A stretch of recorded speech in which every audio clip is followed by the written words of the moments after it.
Hello and welcome to the finale, season finale of the Crimson Arts Podcast 2024 edition. Now you're probably wondering, Raj, why now? Well, to be honest with you, I wanted to continue going forward until the end of the year, but unfortunately, something has come up. Something has come up, which I won't reveal right now. You're gonna have to wait. You're gonna have to sit through this long ass episode. Okay, maybe. What the fuck? Excuse me for a second. There we go. So with me tonight, we got one familiar face, and we got another very familiar face. He hasn't appeared on the podcast for a while now. So first off, let me bring out Soundwave for a moment. Hey, Soundwave, how are you doing? Hello everyone, how do you do? And welcome back, Mr. Hey! Nemo. Welcome back. It has been the hottest of minutes ever. Thank you. It's been crazy. So in case you're wondering why I left, and I'm about time I kind of revealed that. I promise to summarize as quick as possible.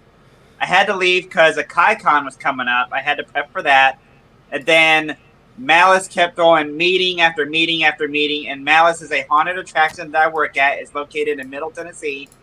We got 1 weekend left, and that's why I haven't been on the podcast, because I work at Malice, and I only have 1 day off a week, guys. So that's basically it, summing it up. I'm not going to rant anymore, but that's why I've been absent. So I'm happy to come back. Yeah, it's a pleasure to have you back, and we have a smorgasbord of shit to talk about. To be honest with you, because if you guys don't recall, both me and my buddy Soundwave over here, we were actually at Big Texas Comic Con for just a day. Unfortunately, it's just a day, but it's worth talking about. And we're gonna get into some of the more etiquette stuff going on, which I would love him to chime in, because he himself is not just a streamer, a gamer, but he's also a live performer. Go ahead, explain what you do real quickly as we proceed forward. So basically, I am a clown at Malice Haunted Attraction. I oversee the axe throwing, and I'm basically the first character that you meet when you enter the attraction, and I have to dance, entertain, talk to you guys in character for 3 hours a night for 2 nights. Yeah. So I do perform. I am an actual actor. I am kind of perfecting my skills as an actor, and it's kind of where I'm gonna go forward into the future after I'm done with gaming and whatnot. So I mean, gaming is never going to escape you. Let's be real. yeah, it'll never escape me. I'm always gonna be a gamer no matter what. But I plan to do bigger things, which I'll get to later on in the podcast. I'll explain everything. Very well. So this is episode 18, Moving. That should give you a clear idea of what's going on here. But let's keep moving, shall we? So today we got ourselves another memorial, but it's a memorial of sorts. And then we're going to talk about Halo Studios, which was announced a couple of weeks ago. Until Dawn. We're going to get into some spicy shit with that. We got a review for Big Texas Comic Con, both me and definitely Soundwave down here. We have a lot to talk about that as well. We got Transformers 1, Box Office Fate, Alien Predator Buzz, which really shocked me that we're going to be talking about this today. Can't wait to chime in for that. something wicked this way comes. Spider-Cade, a surprise from a certain captain, wink, wink, nudge, nudge, all the way down there, and a review for the Wild Robot. Finally!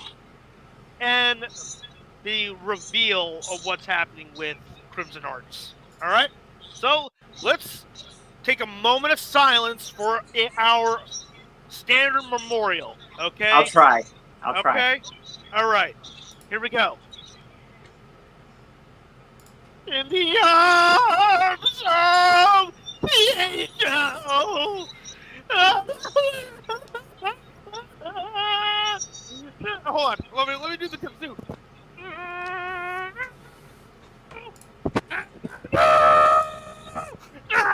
Okay, I'm done. Okay, so Okay, yeah, that was kind of getting a little annoying. you're welcome. So yeah, fuck this shit, that shit especially, and goodbye 343 Industries. You will not be missed. Considering what they did to Halo at the moment and people in charge, I do not feel sorry. Yep. But let's just focus on the rebranding, shall we? Halo Studios. Now, first off, I'm not a fan of That the is logo. what the hell logo is that? Apparently, this is actually one of the original concept logos that they were going to go for when they were designing the logo for Halo back in the day. Like this logo right here. This logo right here makes me want to go fly to New Jersey, grab you and Steve, and take you guys out to breakfast. That's what the logo reminds me of. It looks like a breakfast restaurant. If that's like, I would love to dine at Halo. At Halo. Yeah, let's all go to Halo. They'll serve the best pancakes with a side of let's decimate the entire galaxy. But anyway, all joking aside, they have some juicy shit to share, actually. Halo Studios, the rebrand this studio needed, all future Halo titles, and yes, there's going to be more Halo projects in the future will be made using Unreal Engine 5.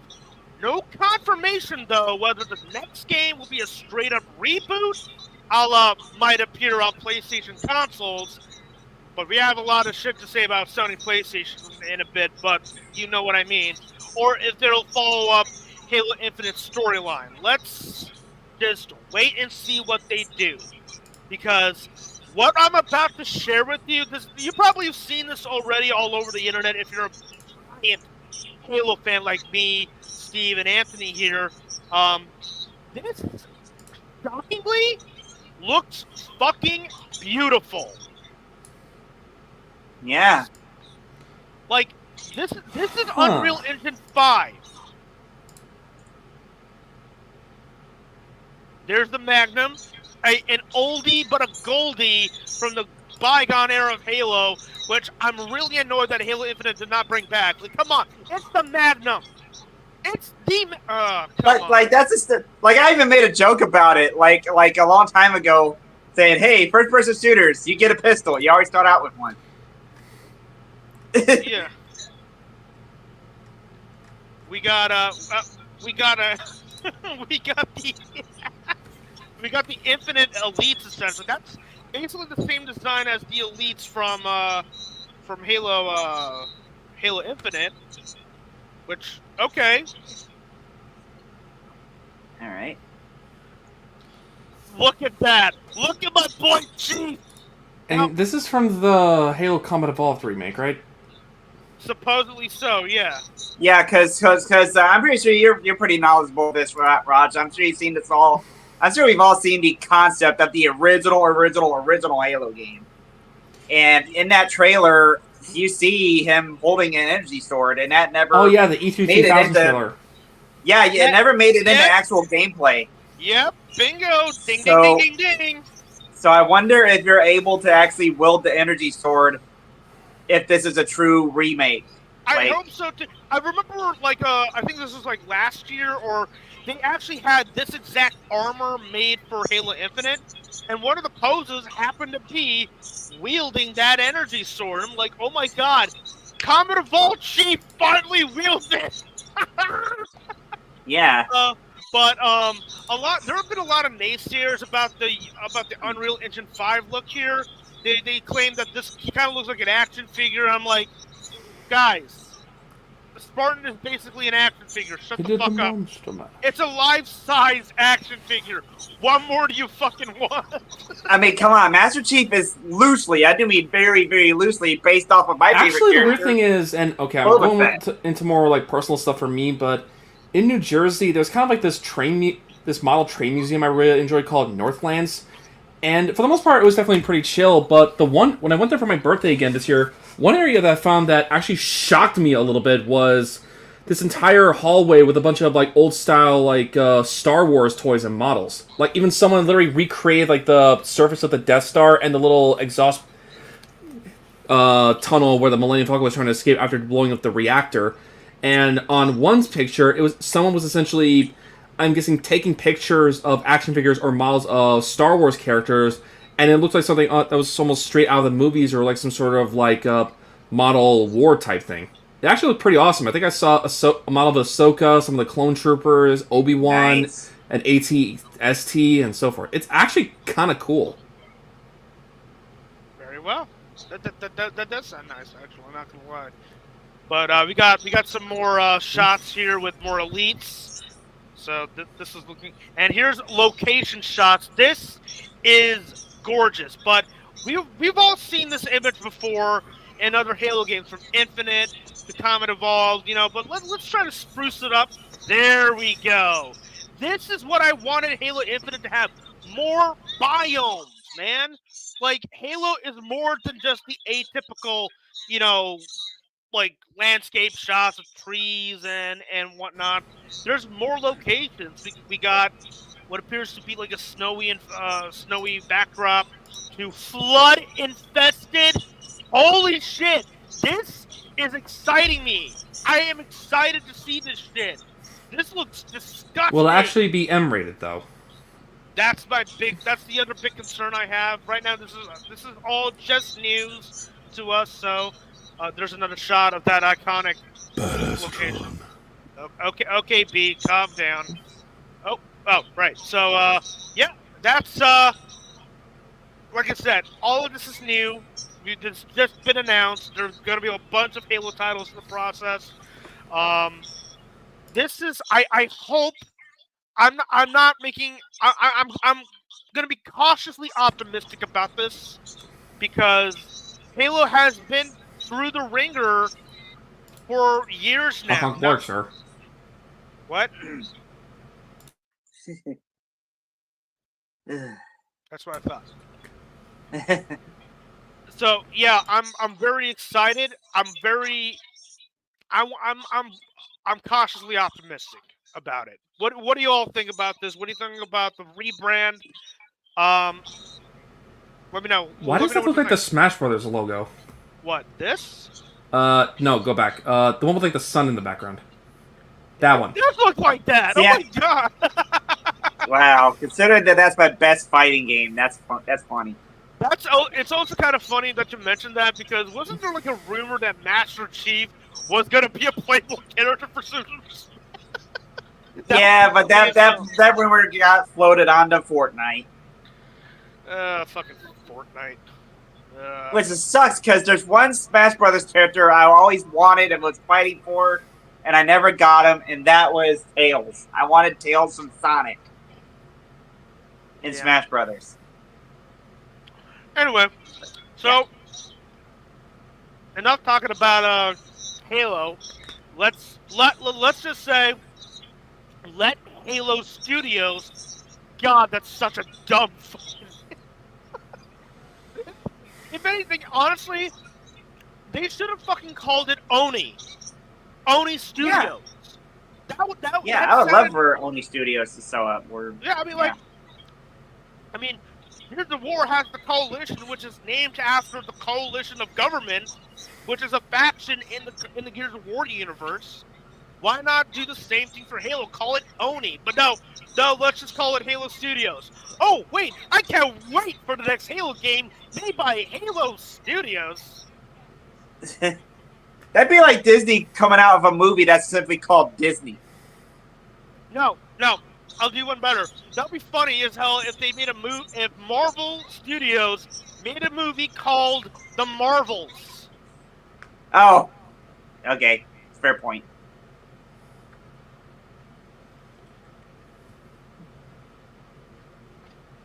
What?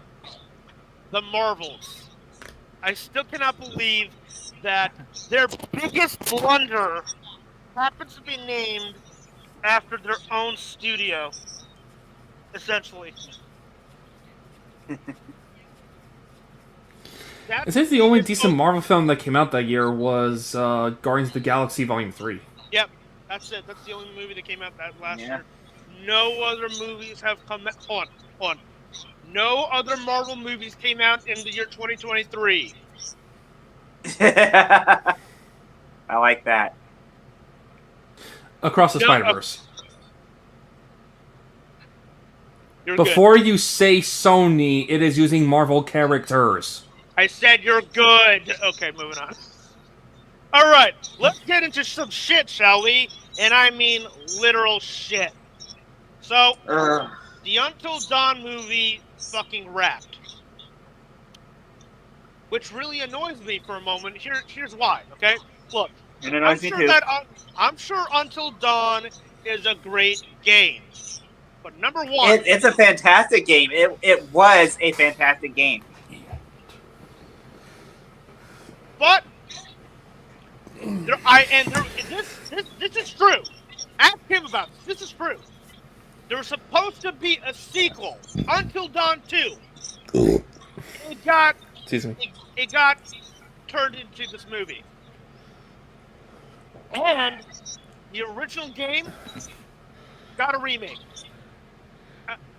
A remake, not a remaster. If it was a remaster, you're basically taking the same assets and it's giving it a bump in quality. And you would mostly pay like $10 for the upgrade on PlayStation 5, right? That's how it is for the most part. But if you own the original Until Dawn on PlayStation 4, and we're hoping to play it or stream it, you're fucked, buddy. Anthony, take it fucking away. I was hoping to play this game for Halloween. I was hoping to stream this for you guys for Halloween. That did not happen. I tried to do like a test run, and I was going to replay it for Halloween for you guys for my PlayStation Halloween game. It got bricked. My characters got stuck. My webcam didn't work at all. The only game where it did not work. And it was so freaking stupid. So I'm like, okay, all right. I'll pay money for the remaster when it comes out, or the remake. And I had to buy this game, Star Wars Outlaws, $120. Okay. Well, so when the time came for the Until Dawn remake, I looked at it, I was like, if this game is over $40, I won't buy it. Because I was looking forward to another game coming out. So I'm like, okay, if it's over $40, I won't buy it. Sure enough, it's $70 for the Until Dawn remake. And so I'm like, nope, sorry. So how is Super Mario 3D All-Stars a better investment with only like $50 or $60, despite the fact that that game was like 3 games in one?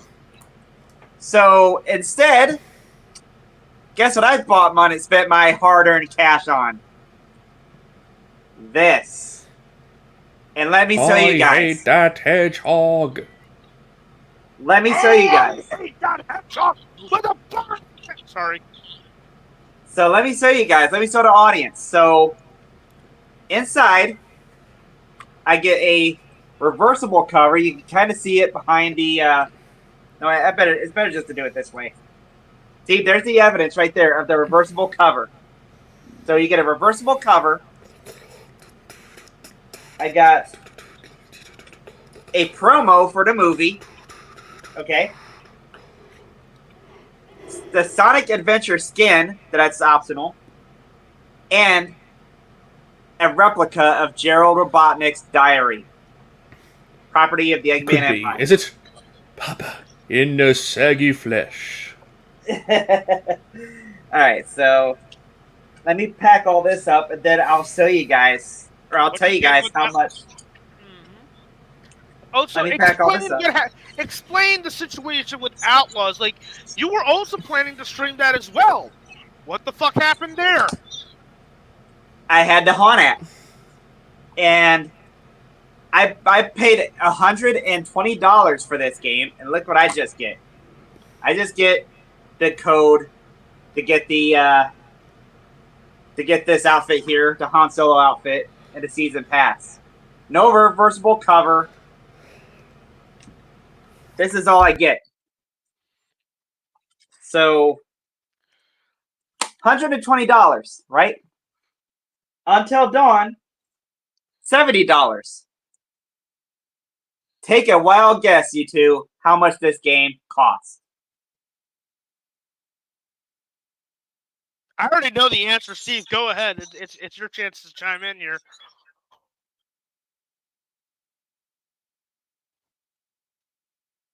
Steve? Steve? Is he alive? I think we're having technical issues here. Sorry about that. Sorry about that. All right. Steve, take a wild guess how much this game costs. $50. Bingo! $50. You win the $50. I got more out of this game than You this. haven't even started yet. Yeah. I haven't even started yet, but you get the remastered Sonic Generations, and you get a whole new campaign with Shadow the Hedgehog here. This is how you do a proper re-release, Sony. Sega, these guys, schooled you. Big time. Hard. Unbelievable. Meanwhile, Until Dawn, I can't play it because they're greedy, and I'm just let down by this. All because they wanted to make a movie. Do they even make games anymore? What? Who? Sony. That is the question of the fucking century, because holy shit, they didn't like the only games that were released on their console were not made by them, and they're embarrassed about them. Yeah, because I'm streaming Wukong. I'm streaming Wukong, and that's not made by Sony. And it's hold on a moment. It's why at the beginning of this month. If you haven't caught any of my streams earlier this month, there's a reason why I ended up streaming this for you. It's essentially a spiritual successor of Until Dawn, essentially. It's made by the same studio. See, Massive Games, Supermassive Games, same studio. And it's an incredible experience. I highly recommend you check this out, especially if you're ginormous horror fans, and especially since it's the month of Halloween. This was like the perfect. I found my new Halloween game to try out. It's a new tradition for me, and that's the thing. I originally wanted to play it as is, but after finding out what happened with Until Dawn, I'm stunned. I'm embarrassed, really. This is embarrassing. This shit is for free via Game Pass. You can download it on Game Pass on Xbox right here. You can do it now. Yep, that's how I got this for Xbox. I didn't even bother getting it for PlayStation because I didn't think that too much of it. But now, you know what? Fuck it. I'm not getting Until Dawn either. I'm not even going to watch the fucking movie. Fuck y'all. I'm boycotting it. I'm boycotting it. I don't even care if David F. Sandberg, yes, the director of Lights Out, and the first Shazam movie is making this movie. I don't care. You like Sony, and it's not on David Sandberg. It's not on the cast. I'm sure the movie will. If anything, I'll watch it once it comes out on digital or some shit. I'm not gonna see this in theaters. I'm not seeing this in theaters at all. But come on, man. Come on. You had, and not to mention the fact that this is roughly 10 years old. You want to know what else is also 10 years old? Batman Arkham Knight. Yeah. Wait. Arkham Knight is 2015. It came out the same year, and it's technically teetering to 10 years essentially. Oh. Teetering. So yeah, like, and that game still holds up. Keep this in mind. Earlier this year, we got a piece of shit game called Suicide Squad Kill the Justice League, made by the same studio, and the same studio that released Arkham Knight roughly a decade ago. Arkham Knight looks like it was like ahead of its time. What the fuck happened?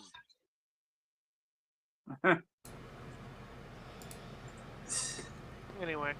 Yeah. I'm gonna be honest. I never played the original Until Dawn, but I still feel bad for anyone who did legit enjoy it. Yeah, that's me. That's me. I enjoyed the first Until Dawn, and from what I've seen or heard, it's essentially like an interactive movie, but most people usually say it's better than something like anything by David Cage. Like, what I liked about it is that I love detective stuff, and there's a bit of non-law, best way to describe it, detective work. There's no private investigators or nothing. It's just like, it's basically like an adult version of Scooby-Doo, but not like in a goofy way, but like it was like kind of like, it kind of has some elements of Scream, the best way to describe it. You know? Yeah, and I can confirm, because like I said, I did stream The Quarry. It's like I said, made by the same developers, and it's basically you're playing as multiple characters, but like the characters you end up playing, I mean, like, they're their own characters. They're very interesting. They're very well developed, well thought of. But technically speaking, when you're playing as two characters, right? One is the character on screen, and the second is basically this outside perspective. We're looking at stuff from an outside perspective, and you get to make the choices for these characters, and you also have to like scour the location depending on when you are able to move around and stuff. You have to search for clues, search for tarot cards. You have to find tarot cards in The Quarry, or I'm not sure if that's like that in Until Dawn. Yeah, in Until Dawn you had to find totems, and you had to find totems. Ah, okay. Yeah, and so same thing. Those tarot cards or totems, they actually, if they tie in to whatever force is carrying the story, you know. And and when I say that these games are super interactive, they absolutely are. You make a ton of choices, and they reflect on how you, like, for example, The Quarry. For me, the ending I got, because there are a lot of endings in both games. There are a lot of endings, okay? And I got the ending where practically almost everybody survives, but all the teenagers get arrested. Oh. It was the funniest fucking shit I've ever, like, are you kidding me? I saved all of these kids only for them to get kidnapped, or no, not kidnapped, get arrested for murder. Yeah, why does that sound like the ending to I love the Dark Pictures anthology. Dark Pictures anthologies like that. I think it's just a reference, but with the Quarry, why does that sound like the ending to like the alternate ending to Get Out? It does feel like that, yeah. But he kills like the murderous psychos, but he ends up getting arrested.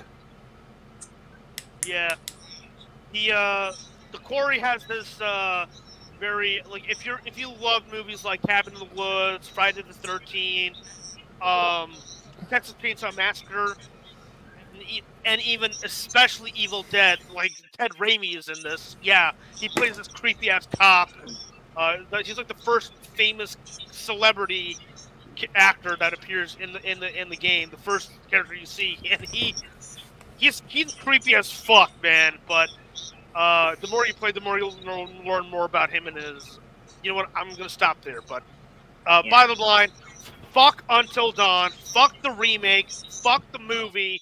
Go play the Quarry instead. That's all I can say about that.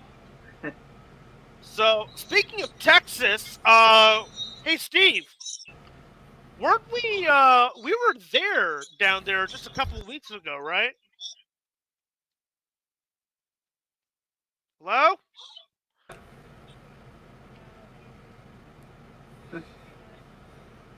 Yeah? Yeah. Tickle, We were, Yeah, I'm here. hey, what's Okay. up? So, we were at, Can you hear me?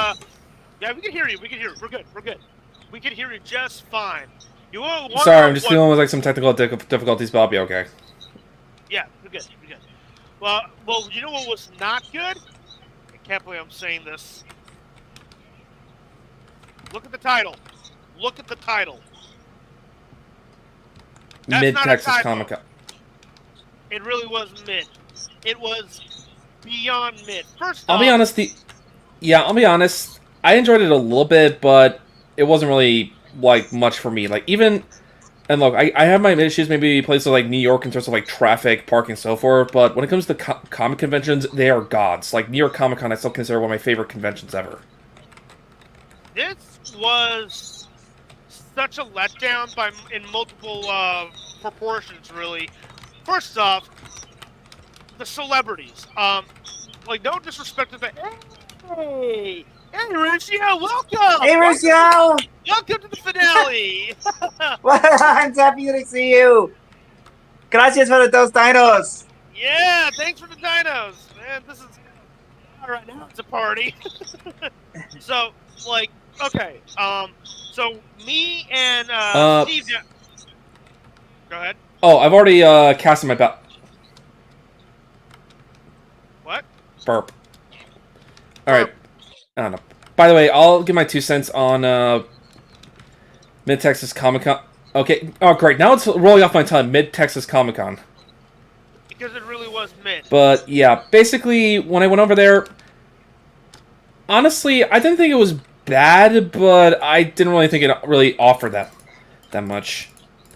The only major things I really did over there was I did a photo op with Steve. I met the voice actor for Steve from Angel Dust from Hazbin Hotel. Go ahead. Yeah, and yeah, I met Blake Roman who was Angel Dust. I believe for Hazbin Hotel. I believe the version from like Amazon. And he was like a really chill and awesome dude. And I mostly got the autograph because my sister was like a big fan of it, and it was her birthday coming up, so I got an autograph for her, even with him writing a message saying happy birthday to her, and she really appreciated it. Even he really thought it was kind of nice. And the only other one I really did in terms of a photo op was the voice actors for Anakin Skywalker and Ahsoka Tano from Star Wars: The Clone Wars. Aside from that, though, nothing really stood out for me. I mean, I did see some pretty cool cosplayers here and there, and I even won a dance-off with another Star-Lord cosplayer. But aside from that, it was just kind of eh. Yeah, like, for one, there wasn't a single panel that we wanted to go to.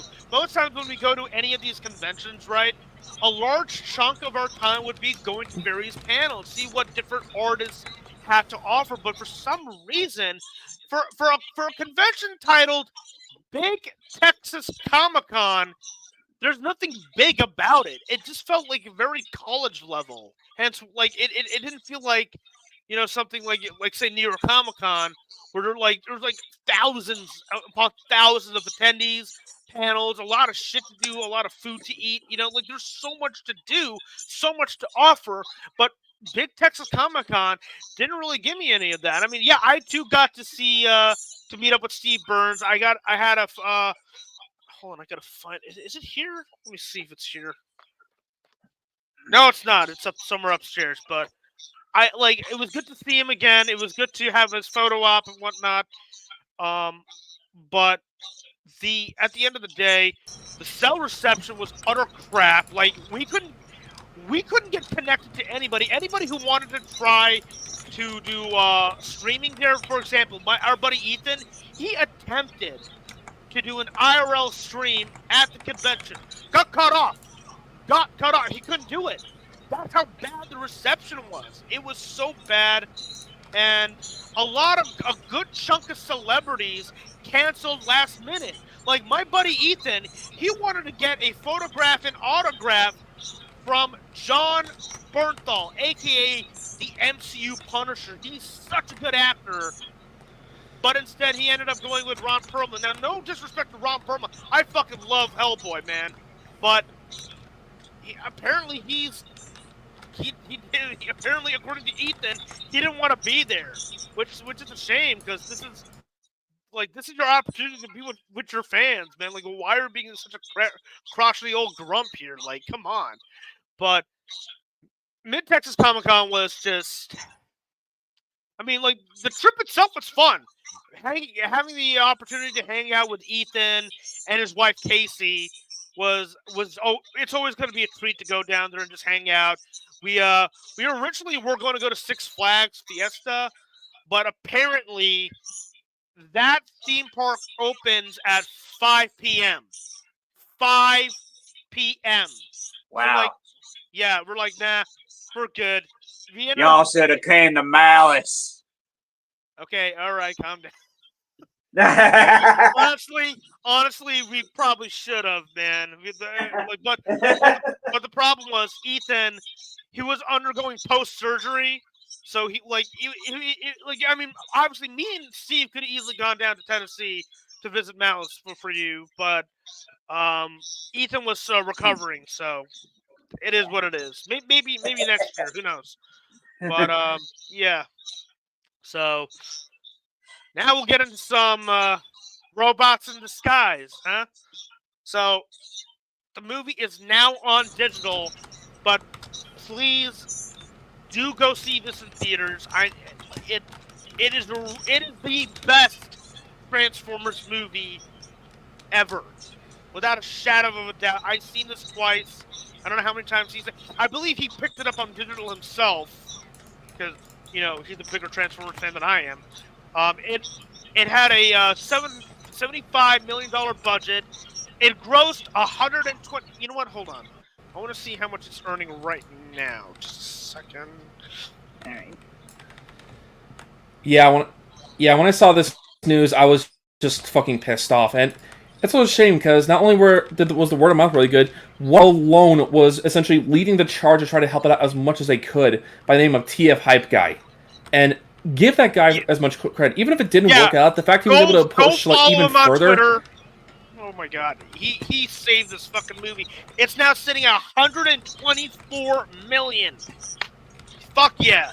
It needs 15 million more, but this is going well. I'm happy right now. It needs, I know it says 30 million more, but remember this was base. Yeah, you know what? Yeah, we'll be fine. But this needs love. This needs support. I know certain people couldn't see it for a variety of reasons. I totally understand that. Life got in the way. I truly get that. But whenever you get the chance, please go support this fucking movie. It really needs your support. Spread the word if you have to. You don't even. I already purchased the digital version, and I'm hoping to maybe get the steelbook version. Yeah. One more weekend, and I'll have my freedom back. Fair enough. Dang it! I sound like Proximal from Gladiator. Win the crowd, win your freedom. Well, I'm trying to win the crowd, and I'm just about got my freedom. Yep. So, we're making good time, surprisingly. Wow. All right, we got some Alien and Predator news. Holy shit! I know. Ironic considering that I streamed the game at the beginning of October. I was gonna stream Isolation, but my mental health was deteriorating. Hey, not the right time. You did the quarry for me. It's only fair I did Alien versus Predator for you. Thank you, appreciate it. But Alien Romulus is getting a sequel. It's greenlit, and For some reason, Romulus is getting a VHS release. What the Yeah. hell? So, wouldn't it be crazy if? I mean, don't get me wrong. I love my DVDs and I even love my Blu-ray collection. But wouldn't it be crazy if physical media comes back via VHS, like how That vinyl would has be come back? hilarious. That would be fucking funny. And on the Predator side, yeah.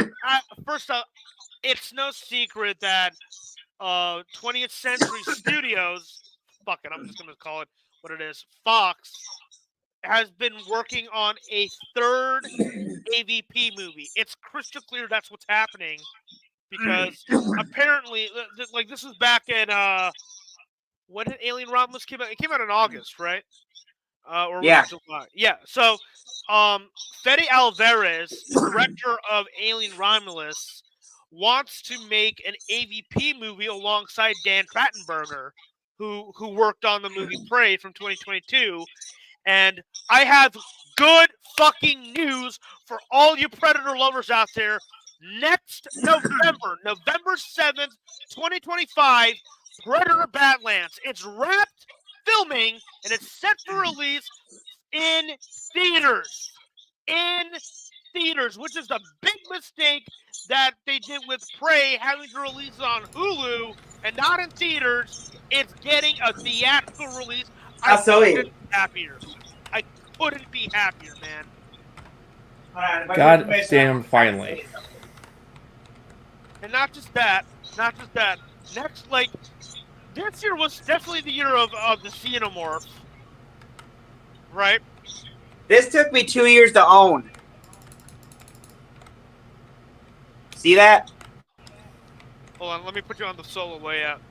There you go. This took me 2 years to own because I don't have a Hulu. Yeah. I finally got to watch it. I thought that was pretty good. It was nice to get an R-rated Predator movie again. But not just that, right? Alongside, like I said, the Xeno. Sorry, let me take you. Yeah, go ahead. Not just that. I did not put this up on the page here because this has been a secret project that Dan Trachtenberger has been developing. It's a secret Predator movie. We're getting not one, but two Predator movies in 2024. So it is reported that a secret Predator film has been directed by Dan Trachtenberger and is one of two Predator films releasing in 2025, released on streaming before the release of Predator Badlands. So you get two movies for the price of one, essentially. That is exciting. And the rumor, another rumor that's not posted on the site here, but rumor has it is that secret Predator movie is going to be an animated film, and it's going to focus. It's going to be like more like an anthology where we got a Predator facing the samurai, and a Predator facing a Viking. I don't know how truthful that can be. Sometimes these rumors, they kind of go hit or miss, but sometimes they could be. I would love to see a samurai versus Predator movie. That would be dope, man. Come on. I would love to see that. I mean, hey, freaking Terminator actually was able to do pretty well with the anime adaptation, so maybe this might do well too. Yeah. But we'll have to wait and see. Oh, by the way, did you see that, by the way, Terminator Zero? I didn't get to I haven't see had it a chance yet. I need to log in. Do watch it. It's actually pretty good. I need to log back into my Netflix, but unfortunately, because I shared that with a family member, and you know how Netflix is, they fucking hate password sharing, assholes. Yeah. I also have to watch the Tomb Raider animated series too. Same. I'm there. You sure? I'm a big Tomb Raider fan. I got to. Fair enough. I have yet to get back to streaming Tomb Raider. I'm kind of ashamed to admit that I didn't get to finish that. I love Tomb Raider too. Come on, man. Hey guys. Hey guys. Do you guys have a pencil by What? any chance? Do No. you have a pencil? How about No. how about you? Do you know? Maybe we should ask this fucking guy. You see what I did there? Yeah. So John Wick is turning 10 years old. This upcoming November, with the first weekend of November, there's going to be a re-release of the first John Wick, which doesn't really matter to me, to be honest with you, because I own all four movies on Blu-ray or 4K, so I don't really need it. But for those who haven't seen the movie yet, where have you been for the last 10 years? Where have you been? It reinvigorated not the action adventure genre. Like, I'm talking about the action genre. Like, in case you haven't noticed, within these last 10 years, um, there's been one movie franchise that basically showed other filmmakers, like, hey guys, enough with the shaky cam. Jason Bourne was eons ago. Stay, let let the let the stunt team do what they do best. Don't shake the camera.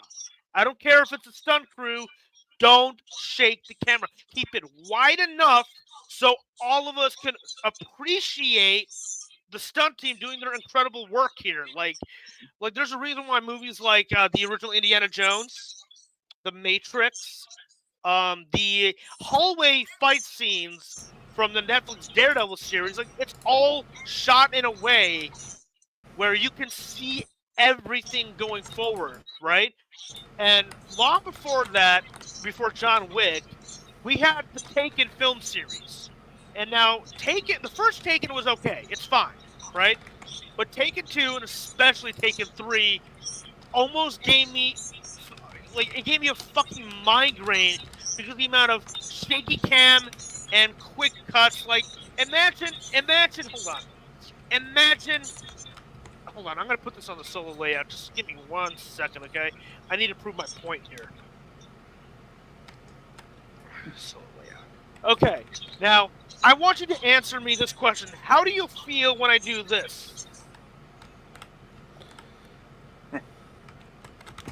I feel like I'm watching Hardcore Henry. Ironically enough, Hardcore Henry was still a pretty good movie. Yeah, Hardcore Henry was a good movie, but a lot of it was a lot of shakiness. I never want to do that again. Never do I want to film movies like that again, nor do I want to see movies like that again. And thank heavens, John Wick delivered on that. John Wick and all of his other sequels delivered on that. And movies made by the same studio, from movies like Violent Night, which ended up becoming a holiday tradition for me, where every time the holidays are upon us now. Yeah. Okay. Yeah. every time when it's the holidays, I end up watching Violent Night. We got Bullet Train, which is a underrated movie. Come on. It is. It's one of my favorite action movies of all time. Yeah. It's so fucking good. We got let's see, Deadpool 2 was made by one of the filmmakers of John Wick. If you remember the opening credits of Deadpool 2, directed from the guys that killed the dog from John Wick. Yeah, David Leith worked on John Wick. We also got Atomic Blonde. We had this year's Fall Guy. A lot of the action movies that came out within these last 10 years, they were not MCU, they were not DCU, they were of John Wick. And the fact that it's turning 10 years old blows my freaking mind, dude. And next year, we're getting John Wick Ballerina, or simply titled Ballerina, set for release for June 2025. And yeah, Shadow is coming back for that one as well. He's coming. He's going to make a cameo. Because apparently Ballerina takes place between chapters 3 and 4, so there is validity for why he's in the movie. and Lance Reddick, who sadly passed away long before the release of John Wick Chapter 4. He's making a posthumous appearance in that as well. So I'm very excited, and not just that, it doesn't stop there. For Yes, he better not fall down the damn stairs. maybe in the upcoming prequel anime film, we show him that he's finally gotten back up the stairs. Damn it, I don't know. Right? No, I'm pretty sure we're gonna see somebody fall down the stairs in that animated film. I'm almost certain of it. Oh, hold on a moment. Whoa, this is news to me. How come I didn't? Is this Okay, breaking news? this is news to me. So I didn't put this. This is breaking for me because alongside the prequel anime film, which by the way was originally going to be a TV show, there is an untitled Kane film. Let me read this out to you. Okay, just give me 1 second. Okay, future chapter 5. Why are we getting a chapter 5? He died. I don't want there to be Spoiler another alert. one. Whatever. So March 2023, producer Erica Lee stated that the studio is working on as of yet untitled film that will further expand the franchise. Though she would not give any details at the time, she stated that it would be announced within the coming months. Let's see here. The trio will oversee the movie. Okay, so Chad Stileski, Basil Ivanki, and Erica Lee will be the producers. Oh, okay. So if you haven't seen Chapter 4, there's a character in Chapter 4. He's played by a blind character named Kane, and oh man, it's been a while since. Yeah, Donnie Yen. Donnie Yen played Kane in Chapter 4. He's an incredible actor, and I had a feeling that they were going to make a spin-off movie focusing on Kane. So I hope they deliver on that. That sounds very exciting. So yeah, John Wick is thriving. He's thriving like nobody's business. Keanu Reeves. I hope Lionsgate is paying him extra for all these appearances, man. Because jeez Louise, the John Wick franchise, and now and Paramount better fucking pay him extra. No, triple. Paramount better fucking pay him triple. Yeah. Okay, Anyway. calm down, Jesus. No, I will not calm down. Okay. Anyway. Okay, so you go from one noir-esque franchise to another, and this one really caught me off guard earlier this week. To be honest with you, at first I didn't think this was gonna work at all. I love Nicolas Cage. I really do. He's one of my favorite actors, even though some of his movies kind of go. Nicolas Cage is such an interesting actor. Sometimes he can go, holy shit, this is actually really, really entertaining. It's funny as hell, and I can take this seriously. To why the fuck were you in The Wicker Man? What the hell was that about?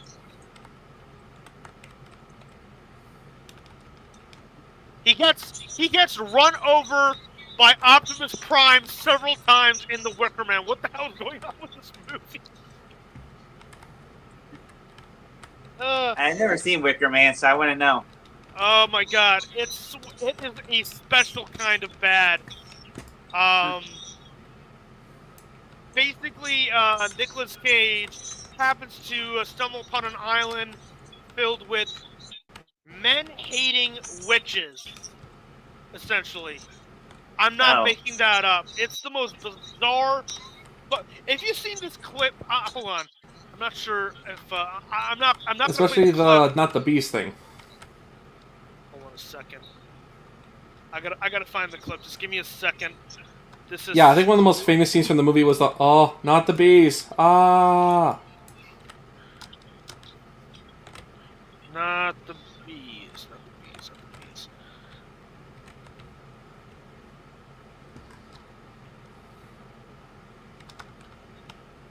Hold on a moment. I hate doing this on the spot shit, but I gotta do it. You good, Raj? I'm good. I'm good. Just give me one moment. And all right, do you see it? Do you see what I'm seeing? Yep. This is a The literal hell? scene. This is a scene from The Wicker Man. Why does he have a box on his head? What is it? What is it? Oh. What is it? Oh, no, not the beast! Not the beast! Ah! Open my eyes! Eyes! Ah! Ah!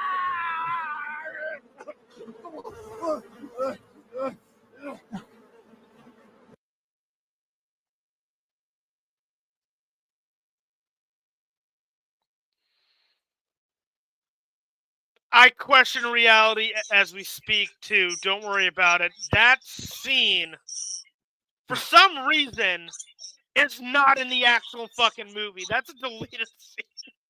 I can see why. Oh man, like trust me, that one little bit is far from this movie's absurdity.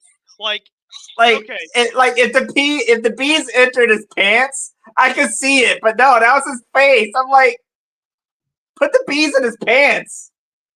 Then maybe we would have a good reaction there. I'll give you another scene just to prove my point. Oh my god.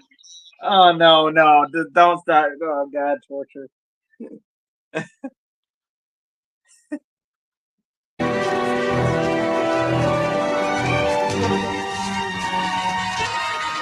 Just take a wild guess where Nicolas Cage is right now. Just take it. Oh wait, it's already in the title.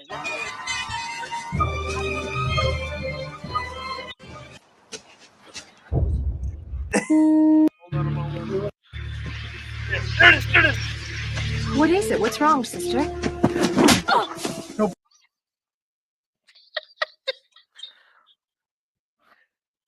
That's what happens.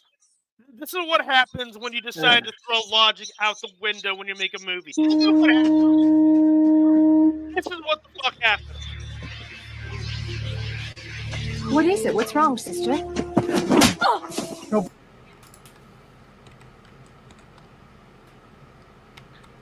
Are you not entertained? Are you No. not? Didn't Nostalgia Critic do like a bunch of bear jokes with this?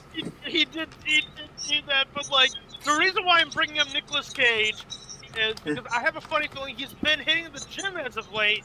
Because while yes, he did voice this particular character for a movie a few years ago, he's playing him in live action. Michael Jackson? Yeah, you could definitely say he's a smooth criminal, all right? Alright, Spider-Man Noir. Alright. Holy shit, dude! I'm speechless right here. This looks good. Actually does look kind of promising so far. Yeah, like I'm genuinely shocked. Like first of all, this is the first live-action Spider-Man TV show since Nicholas Hammond. Think about that for a second. Majority of Spider-Man on TV has been animated. And Yeah, like the only live action one that I remember as a kid was the one made in Japan. Oh, there's also Nicholas Hammond, who played the character. Hold on. Yeah, and I watched the one where you know it was dubbed, of course. It was dubbed English, but I watched the Japanese Spider-Man, which kind of reminded me of Wonder Woman in some ways in terms of the costume change. It was interesting. And he fought in a mecha, right? Well, Something like that, yeah. I'm gonna find that clip real quickly, just for shits and giggles. Why not? This is the finale. Let's have some fun, shall we?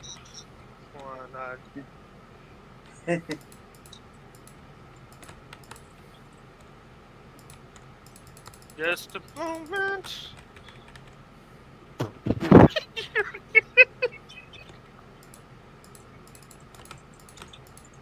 Hold on a moment.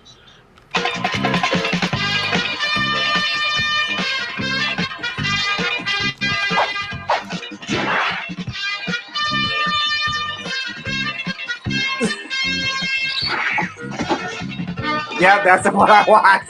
命が惜しかったらどけ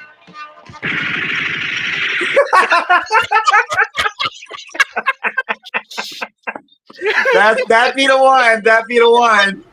What in the actual fuck? Yeah! This actually came out, Oh, Steve. Japan. This Why are you so actually Japan? came out. Oh I think my on the god! trailers actually did an episode on this. Oh my god! Oh my god! This shit! Oh my god! Holy fuck! Okay, all right. I gotta get back to focus here. This is getting ridiculous. But yeah, this is the first live action since basically both this as well as the Nicholas Hammond from the 1960s. So seeing this shit really surprised me. For one, it looks faithful. It looks absolutely faithful. Like I actually read the. I've actually. I gotta say, I am. I'm just gonna keep this image up for a moment for shits and giggles, because this is just okay. Yeah, Rusio. Oh my This is what I watched, Rusio, as a kid. This is what I watched. And you wonder why my brain is so fucked up. Oh my god. Okay, so yeah, this looks fairly fairly accurate actually. Let's see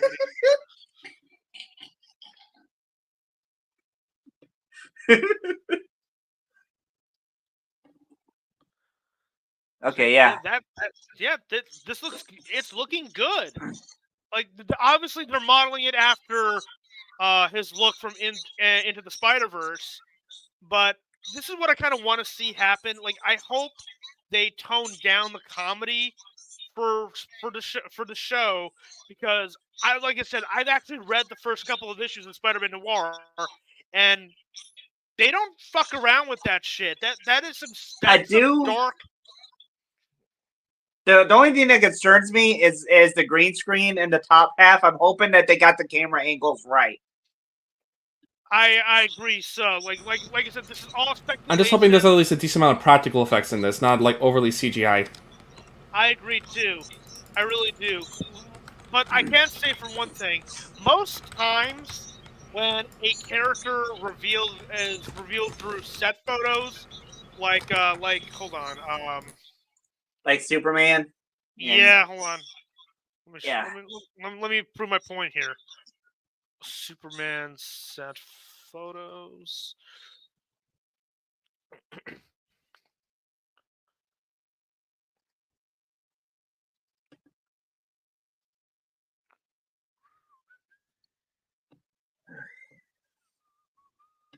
Spider-Man.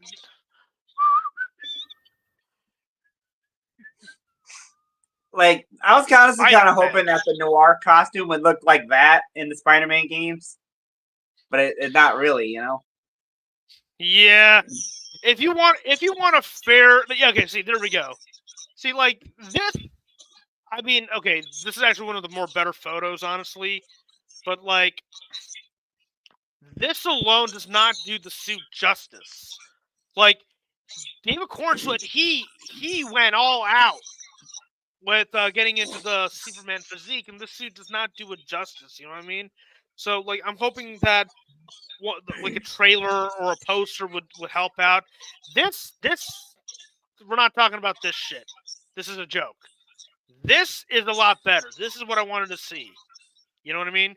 But the problem is, it's so baggy looking. It's not giving me too much confidence with this movie. Meanwhile, this looks good. It like for set photo reveal, this looks good. That's why I'm a little more positive about it compared to the Superman shit. So yeah. How long have we been? Okay, all right, we gotta wrap this up in a bit. So yeah, I'm really excited. Let me know what you think. in the comments. Do you like the Nicolas Cage look? Do you hate it? Do you think he'll be attacked by bees in the movie? Let me know.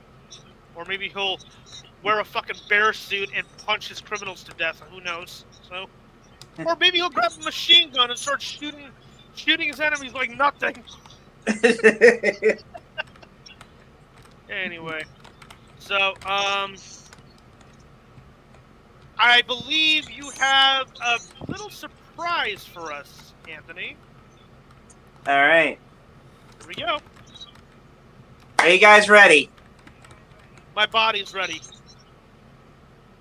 All right.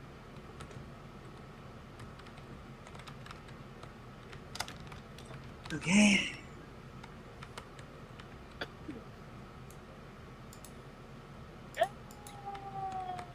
Hey, welcome back, Nemo, for a bit. Nemo is in the States. I'm in the States. The Nice. Nautilus is docked. Now, I want you to explain everything that's going on, because I'm pretty sure there's some folks out there that need a little bit of reminder what this is supposed to be. Go ahead. All right. So as you know, every November is been the premiere of my Twitch channel, Gaming with Captain Nemo. So basically, what started all this was honestly politics. The original Tootie Tony was actually a. Hey, Mike, how's it going? Hey, Mike. How's the Welcome. Bridge of Stone? All right. So basically, Tootie Tony was originally a bad person, supposed to be a psychotic clown like Art the Clown, and he was like a drag queen serial killer, like taking revenge on stereotypical kind of people, but politics got in the way. They're just like they're against drag queens and cross dressing and all that. So I spent $500 to turn Tootie Tony into from male to female. Or from female to male, and just have him be a straight out character.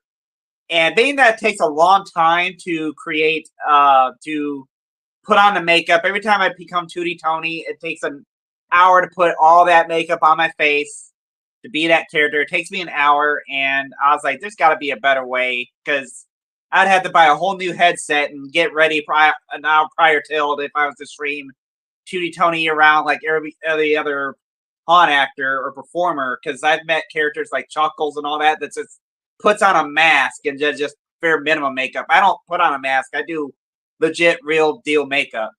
So being that I am a makeup kind of guy and not a mask kind of guy, I was like, what can I do? And then I was like, you know what? I got some extra money for the fun of it. I'm going to buy a sailor costume.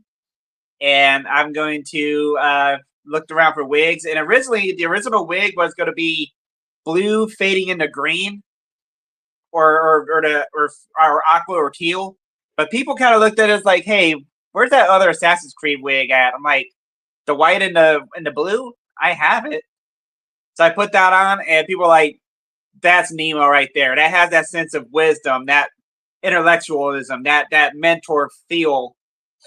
So So I've been Nemo for this is going to be my third year now. He's going to come back in less than 11 days. 11 days I will be coming back with this wig. And also this Wednesday, I will be Nemo, but not dressed as Nemo. I'll be Nemo dressed as Chucky for Wednesday and Thursday. So technically I come back this Wednesday.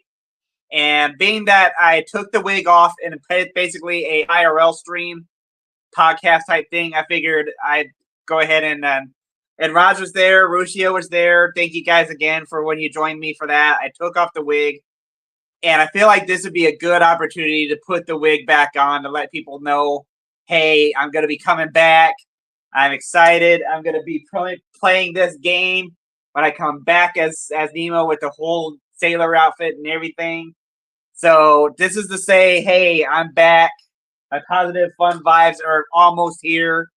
So I just cannot wait. So I wanted to put on this wig and say, hey, we're getting close. That's very nice to see. I'm glad to see Nemo come back. It's been a long time coming. The last 2 months have been something. Have been something for sure. But I guess you could now, say Nemo has returned from Davy Jones's locker. Yeah, there we pretty go. much. I returned from the depths. My base is hidden in off the coast of Japan on a hidden island. And I had to sail around the world. And now I'm back. I had to cut up through the Mississippi River and come back to Tennessee through a series of underwater caves and tunnels that flow beneath our grounds. And And you got to go through some hurricanes as well. So no doubt it's yes, been a the while. hurricanes really slowed down my journey. It is tough because every time a hurricane comes, it changes the landscape. It uncovers wrecks that we never thought we'd see before. I discovered some new wrecks. It's amazing. And that treasure has already gone to less fortunate people. Yeah, I know what it's like to go through such a crazy situation with giant storms. When I'm like, okay, it's not much of a. It's Thank you for the heart. Gracias. So a few years ago, Thank you. this was I want to say let's see, what year was this? This was definitely summer. Was it 2017 or summer 2018?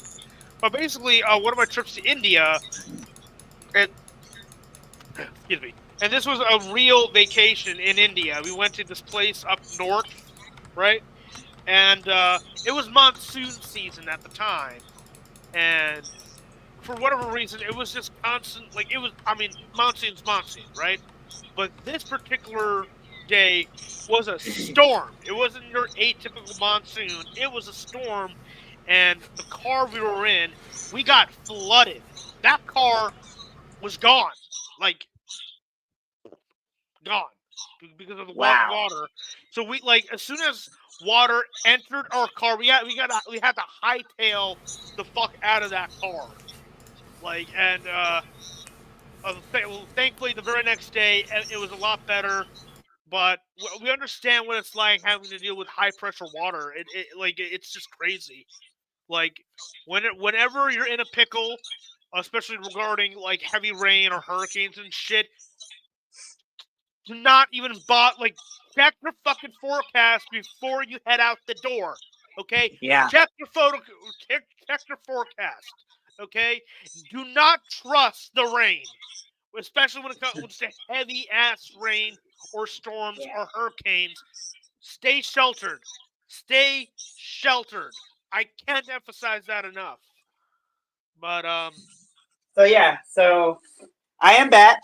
When I come back from my IRL on Wednesday, I will have this wig on. This is the Chucky wig, and I will have this costume on. So confirmation that I am going to be Nemo as these characters, as this character Chucky, not Anthony. I'll be Nemo in this costume, celebrating some fun, festive fun. No weapons, no weapons. Thank you, Mike, for agreeing on that. Like, do not be a storm chaser. This is funny because that's how my original 2D Tony character. That's how he died. Storm chasing. That's interesting that he brought that up. Because that's the background for 2D Tony. That's how I died as 2D Tony. I was a storm chaser, got struck by lightning, and then he talks like this. So yeah, that's why he got struck by lightning and sounds like that. But well, one character is wrapping up, another character will be taking the reins, Nemo. So so yeah. Now it's now we talked about some wild shit, but you're gonna hear some of the probably the wildest statement I've ever had. It's gonna take me a lot of courage to talk about this right now, but here we go. Here we go. Just 1 second. Sorry. No, you're good. I'll be right back, I promise. Yeah, I'm gonna take you off the stage for a bit. Just hold on. I gotta put myself in the solo remote anyway. How do I put this? Dune Part 2 is no longer my number one favorite movie of the year. It used to be, but now it's my number 2. And it's not the robots in the skies either, no. It's this. The Wild Robot. This really shocked me. I have spent weeks trying to watch this movie because I heard so many good things about it. My good buddy Steve,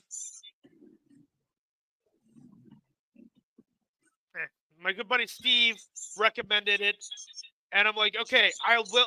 If I find the time, I will watch this fucking movie, and I finally did because of.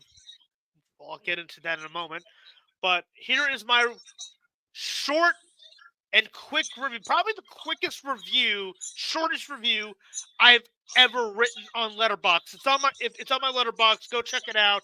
It's in the bio of my Twitch page. But here we go.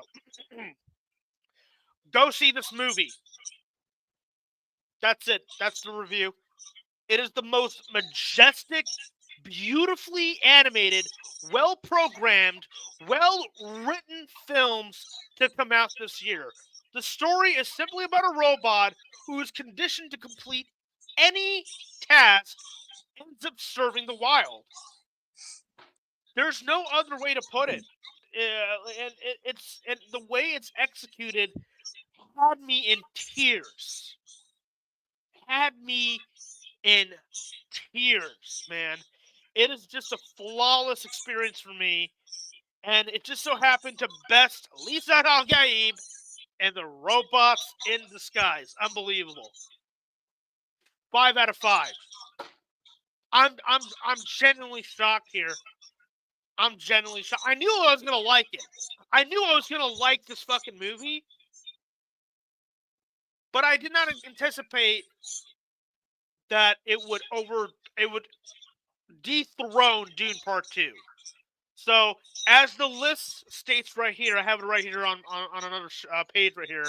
Here is my top 14 movies of the year from best to, and I won't say bad. None of the movies on this list are bad. I need to emphasize this. I loved all these movies. I had a great time watching all these movies, but I preferred some over the others. Okay, that's just the way it is.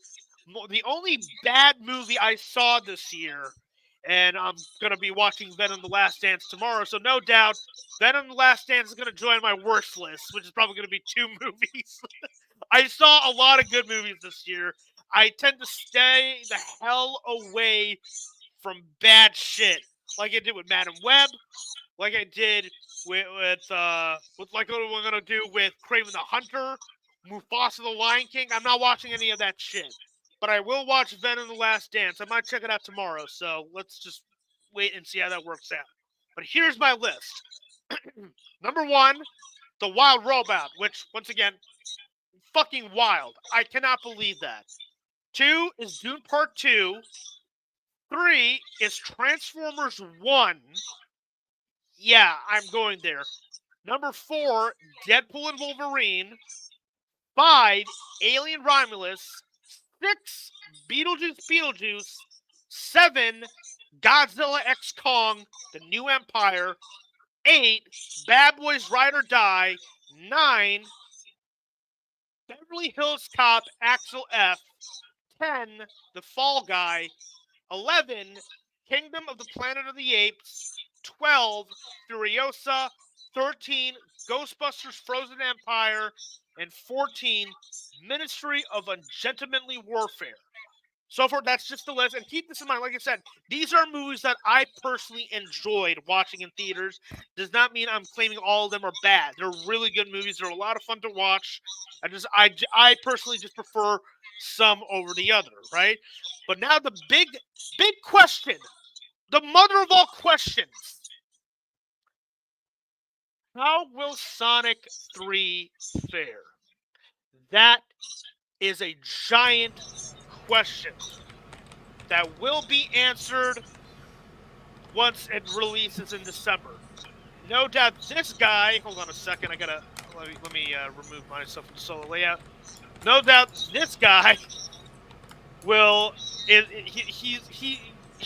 he has his, where's my fucking wallet?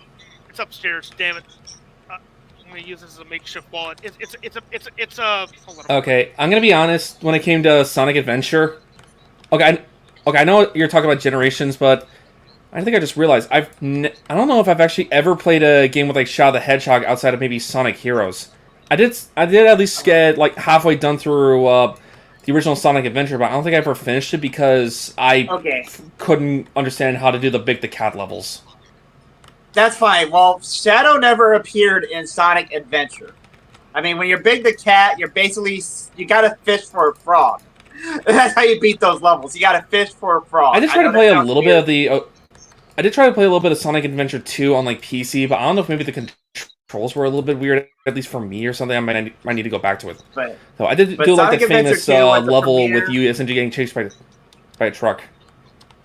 Sonic Adventure 2 was the premiere of this guy, my all-time favorite video game character of all time. Shadow the Hedgehog is my Master Chief. He's just so awesome. Just this story of, I don't want to give too much away because no doubt it'll be explored in the movie, but this Hedgehog story right here, this guy, he goes through some shit, and the only way Sonic 3 will deliver is if people who's never played Sonic Adventure 2, I'm hoping it connects to you guys. It'll connect to me already. I already know the grand scale of things, but I'm hoping it connects to you guys. I want you guys to watch this movie and be like, damn. That's the reaction I want from you guys. Like, I want that understanding, like, oh my God, I don't blame Shadow at all. That kind of reaction. So I don't want to give too much away.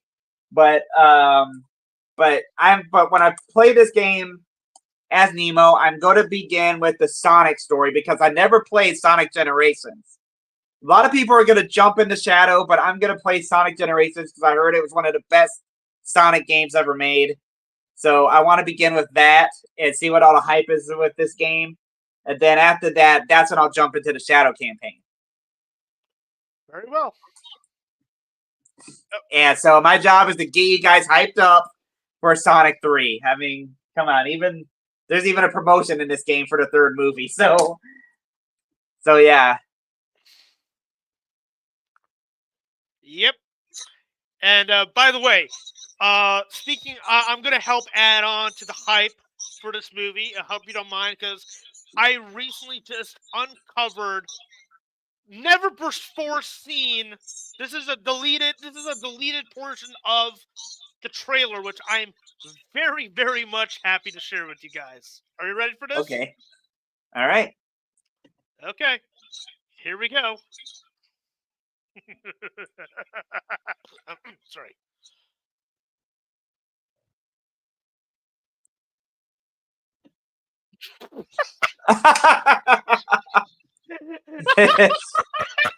That's so funny considering that's a scene from Sonic Adventure 2. Exactly. Oh shit. Hey, do me a favor. Have you guys ever watched Eggman pissing on the moon? You need to play that clip. You need to play that clip right now. You guys will bust out laughing. This one right here. The second one. Here we go. Oh, it's muted. Darn it. What? I'm not able to hear it. What do you mean you're not? Oh, okay. Oh well. But you were able to hear this though, right? No. No, I wasn't able to hear Who it. posted my nudes on Twitter.com? Okay, that's weird. You know what? That's fine. It's okay. Who cares? Yeah. But whenever you guys get a chance, watch Eggman pissing on the moon. It is hilarious. Very well. So, okay. We covered pretty much everything. We covered Halo Studios. We covered a lot of stuff from New York Comic Con, including Alien vs. Predator, John Wick, our adventures at Big Texas Comic Con. But now we come to the big question, probably bigger than will Sonic 3 deliver? At least for tonight. Just for tonight. Yeah. Why are we wrapping things up? Why I wanted to do more episodes of the Crimson Hearts podcast till the end of the year, which is in 2 months, really. But something has come up. And Life. honestly, I am not mad about this. I'm actually really, really excited about it, to be honest with you. And it's going to bring us nothing but good fortune for the rest of our lives, really. And that is this. This is my house. This is in my basement right now. This is my house. Didn't you check? Are you sure you want to like try this or something? Like, I don't know if anyone tried to. No, I need to prove a point here. Crimson Heart Studios is moving. More specifically, me and my family are moving to a new location. Now, we haven't picked out the new location yet. We're waiting for a potential buyer right now. But this is why I have to shut the show down. Why I have to.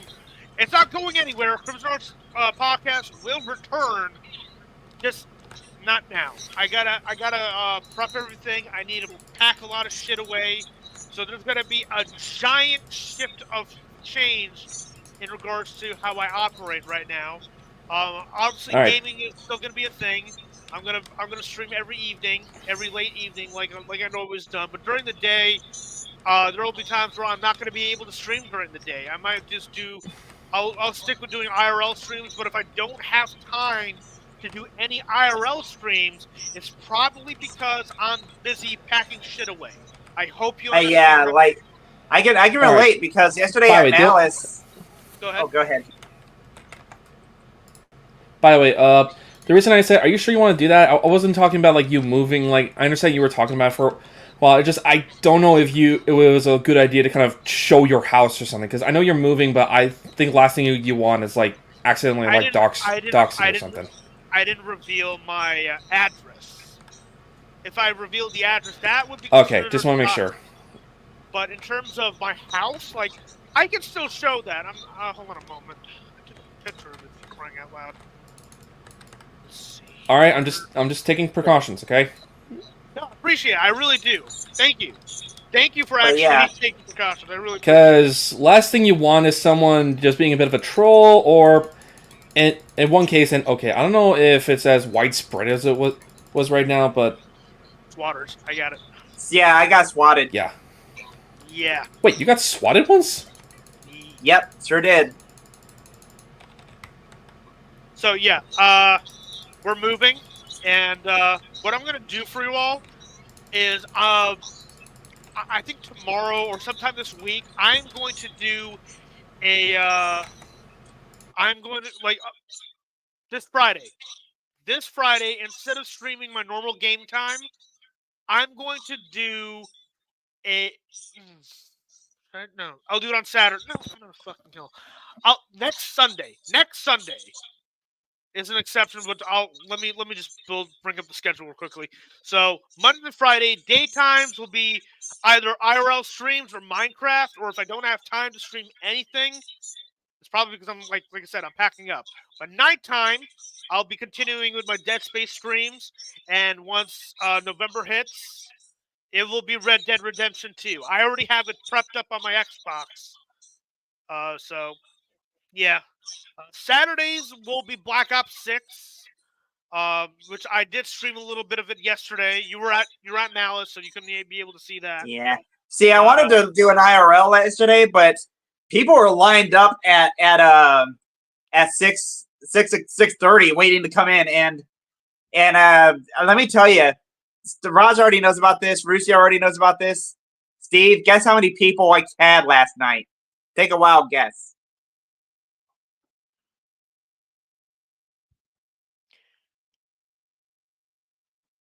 688.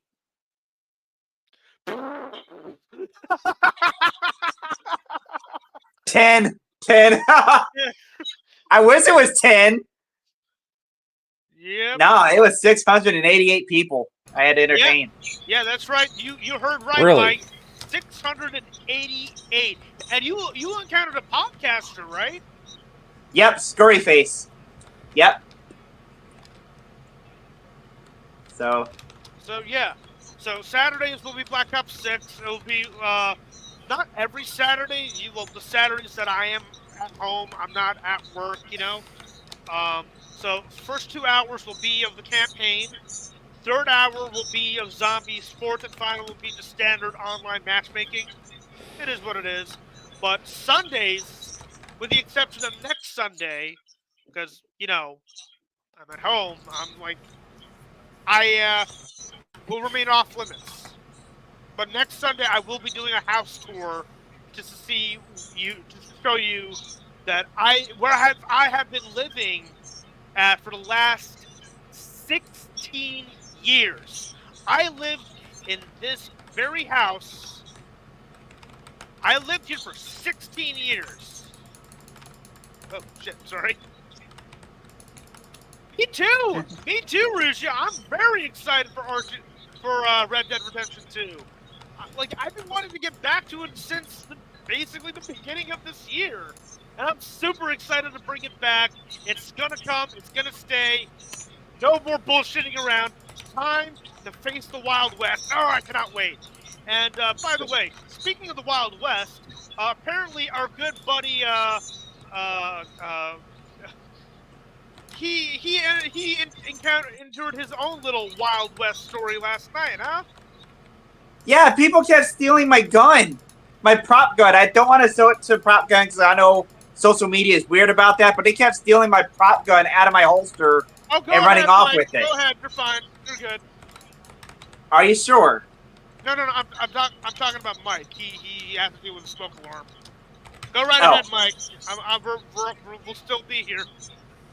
But yeah, because I don't want to sell my piece. I don't want to sell my iron on the podcast.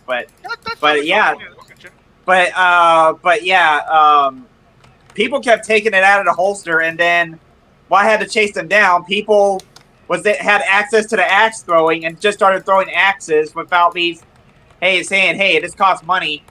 So it's just a big disruption. So just like at a convention, if you go to a haunt, don't touch the actors. They will not touch you. At most, you'll get a fist bump, But don't grab their stuff. Don't touch their costumes, And they won't do the same to you. Haunt actors are not allowed to touch you. Okay, if they touch you, they're technically breaking the rules of a haunt. Yep. And we basically brought this up for cosplayers as well. Like for many conventions, cosplayers and now haunt actors, they're basically one and the same at this point. They're all dressing up, they're getting ready for a big event and whatnot, and they're not your friends. They're not your buddies. If they're your buddies, then that's a totally different story. Because you're just fucking around with your friends at this point. But for a stranger, I don't okay, imagine we have never met, right? And I just suddenly took off your wig, how would you fucking feel? I would be mad. I would call security. And I almost called security on these 2 teenage girls. And what's sad is that I was trying not to do that because guess what the parents did? They dropped them off at the haunted attraction, thinking that the haunted attraction was going to last 3 hours. You only go through the haunt it costs 40 minutes to an hour at most. An hour is if you're lucky. But for the most part, it's a 40-minute walkthrough. Don't drop your kids off, This isn't an arcade or a movie theater, I was basically babysitting these 2 teenage girls all night. Yeah, it's not right, man. Come on. And these are teenagers. These are fucking kids. They don't know better. They don't. Yeah. But what really annoys me is that there are a lot of older folk out there that are just as weird, if not weirder, that perform these disgusting acts against cosplayers or your case, performers are like, they're just doing a job, or they're just doing what they love doing, and you're basically harassing them. Like, what are you like? What do you get at? What do you get? Just bottom line, be respectful to those around you. And Yeah. if you wanna talk to someone, if you wanna touch them or whatever, ask, talk, Mhm. just talk. Do not be afraid to not talk. That's all you gotta fucking do. Mhm. Don't go all willy nilly and like, I'm gonna be a little shit. I don't know this person, but I'm gonna fuck them up for no reason. You're not getting anywhere with that shit. You're not getting anywhere in life with that shit. Mhm. Take that as you will. Be better. Yeah. That's the premise of this guy, Nemo. Mm. Anyway, But so speaking of Nemo, I forgot to add this on my segment. When am I going to come back officially as Nemo? It'll be November 7th. That's when I'm going to play this game, Sonic Slash Out Generations. But I'm going to do my pumpkin carving Wednesday, the Halloween hangout on Thursday, and then after that, I take 6 days off of Facebook and Twitch. So that's what I mean. So after the Halloween hangout, that's it. I'm gonna take a 6-day break that's totally because fine. I got one more weekend left of Malice, and I'm gonna need that time for resting. That's totally fine. And as for myself, like I said, next Sunday, depending on what the situation is, I will, or sometime this week, I will perform a mini house tour. I might as well just do it tomorrow, just to get out of the way. I know you won't be able to chime in for that because you'll be dealing with the fucking skibbity toilet for crying out loud. Uh, Yep. yeah, that's just a joke between me and Anthony. But I'll do a house tour just to show you where I've been living for the last 15 to 16 years, and then once we officially get approved of where we're going to be staying and whatnot, right? Uh, there's probably I'm going to have to spend at least an entire week of nothing. I mean, I'll still be on social media. I'll still be on Facebook DMs. If you want to just chat and hang out, you can absolutely do that. But in terms of content creating, in terms of Twitch, YouTube, whatever, I'm not going to be able to do that because I'm going to be focusing on moving into a new house, basically. And once everything is fully set up, my first ever stream will be of my new house. It will be a house tour of my new home, which I'm very excited about. I have high Nice. hopes on where I'm going to live. That's going to be the first stream you'll be seeing once I get back on. But as of right now, That's kind of why I decided to do the wig today because I don't know if you'll be able to join me when I play this game or not. fair enough. So Yeah, that's totally fair. I All right, appreciate that. yeah, But no problem. yeah. So I'm gonna take both of you off the stage. I'm gonna give my closing statements because this is the finale. I got to do it. all All right. right. So just give me one moment. All right. First off, I want to thank everyone, Steve, Anthony, Ethan, if you eventually see this, Sachin, if you eventually see this. I want to thank everybody that has tuned in, that has given us support, given Crimson Arts support since the beginning. I started doing the Rooster Teeth podcast, not Rooster Teeth, Crimson Arts podcast. That's right. This was inspired by the Rooster Teeth podcast. That's what I wanted because, like, I knew, like, at the beginning of this year, I had a feeling that Rooster Teeth was no longer going to be a thing. I had a feeling that was going to be the thing, and the minute I heard it's going to shut down, I'm like, it's time. It's time. I got to do this. I got to create the podcast to make up for Rooster Teeth. It's not. It's no longer here anymore. The Rooster Teeth podcast is done. Rooster Teeth is done. I've been a huge supporter of that company for years, and it depresses me that that Rooster Teeth shut down the day after my birthday, which was May 15th. That still blows my mind. But ever since then, I've been experimenting on different ideas, different tactics, different locations, different ways of doing the show, and I'm really, uh, I'm truly grateful for all of you to join me in this crazy ride. And I started this podcast on January 20th. That still blows my mind. This has been an incredible first season, but by the time the podcast comes back, which will be in the new house, by the way, um, it's going to be a totally different ball game, different vibes, different atmosphere, different everything, and it's why I'm actually really excited about moving. It's something that I've been like that is appreciated, Ruscio. Truly, really appreciate it. Um, but there's good. I have much bigger plans for this show. Well, you'll see. You'll see when it comes back because there's going to be a lot of substantial changes. I might not be using StreamYard again. Who knows? Let's see what happens. But once again, truly, from the bottom of my own heart, I thank you. I thank you. I thank Ruscio. I thank Mike Fu whenever he gets back from the smoke alarm. Um, Thank you, Nemo. Truly, truly, thank you. Thank you, Steve. Thank you. You're my ride or die. What My can I partner. say except you're welcome?